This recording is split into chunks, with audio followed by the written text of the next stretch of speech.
The truth is, slavery has touched nearly every corner of human history. Romans enslaved Celts. Arabs enslaved Slavs. Mongols enslaved Chinese. But as time moved forward, one pattern became painfully clear. While other forms of enslavement diminished, the enslavement of African people, especially those from sub-Saharan regions, intensified.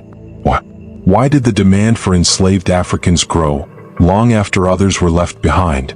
Why was Africa turned into the epicenter of human trafficking for centuries?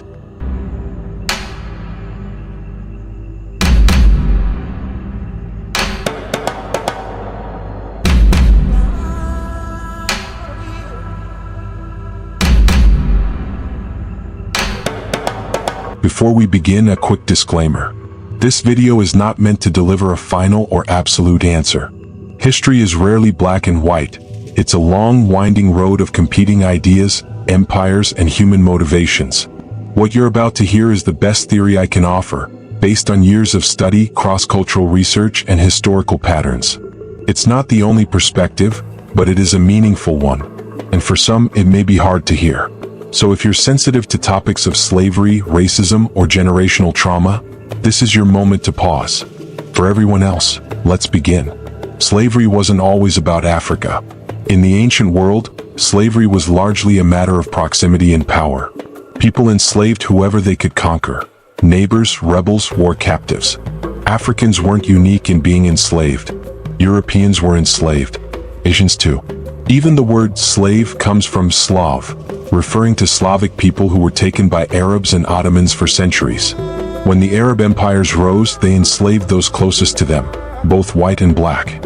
North Africans took Ethiopians. Ottomans took Slavs.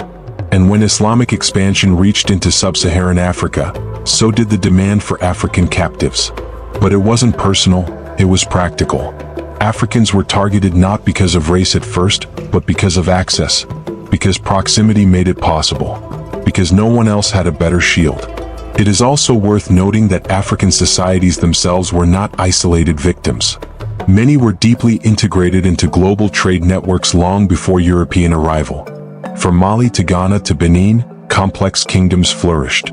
Some practiced forms of bondage or servitude domestically, but these systems were fundamentally different from chattel slavery.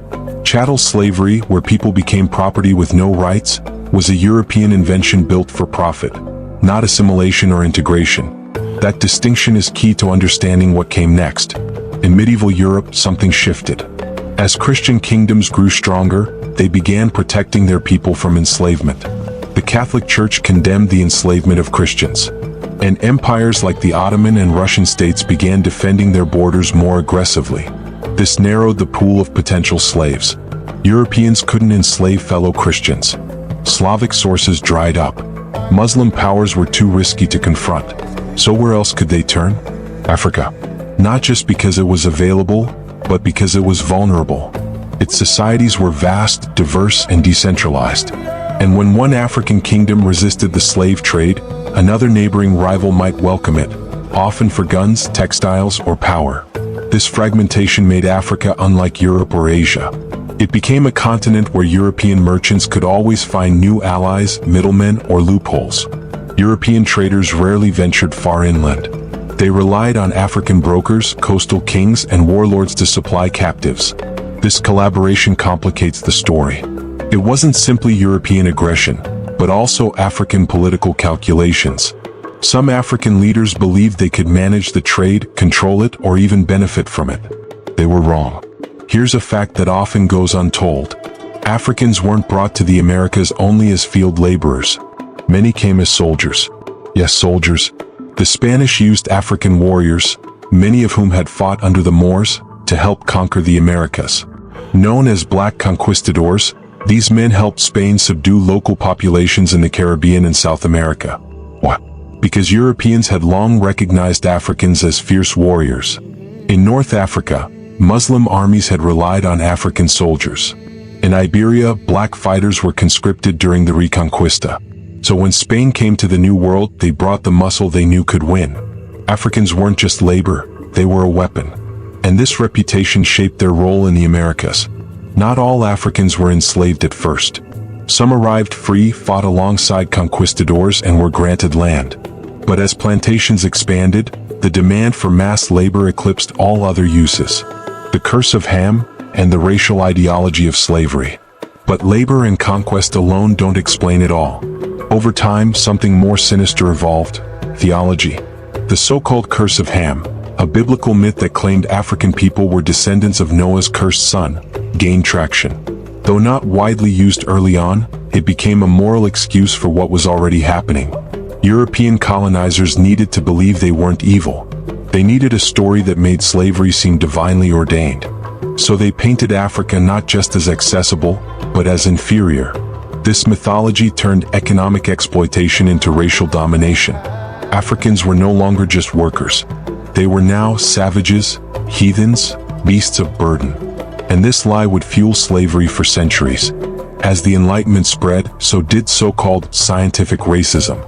Pseudoscience declared Africans less intelligent, more primitive, and biologically suited for labor. These ideas weren't just racist, they were profitable. They made people feel good about doing wrong. The climate factor and tropical resilience. In the New World, Native American populations died quickly due to disease, overwork, and resistance. Europeans couldn't handle the heat. Many succumbed to malaria and other tropical illnesses. Africans, on the other hand, had centuries of biological exposure to similar climates. Their bodies had adapted. They survived. They endured.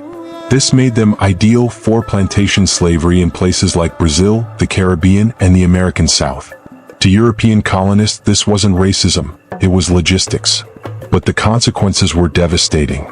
Mortality rates on plantations were so high that enslaved Africans weren't expected to live long. They were worked to death and replaced. This turned Africa into a human reservoir, constantly drained to keep sugar, cotton, and tobacco flowing. A system built on access, utility, and lies. So why Africans? Not because of some ancient flaw, not because of divine will, but because of availability, vulnerability, military utility, and colonial mythology. Africans were not always slaves. They were traders, warriors, builders, kings, queens, and farmers. Slavery found them not by fate, but by design. And in the New World, they were chained not just by force, but by lies that made the world believe it was justified.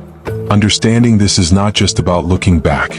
It's about knowing how myths shape reality, and how history still casts its shadow today. If this video helped you think deeper, support the channel by liking and subscribing to our videos. Follow the link in our description box to follow us on other platforms. Let's keep telling the stories others won't. Thank you for watching.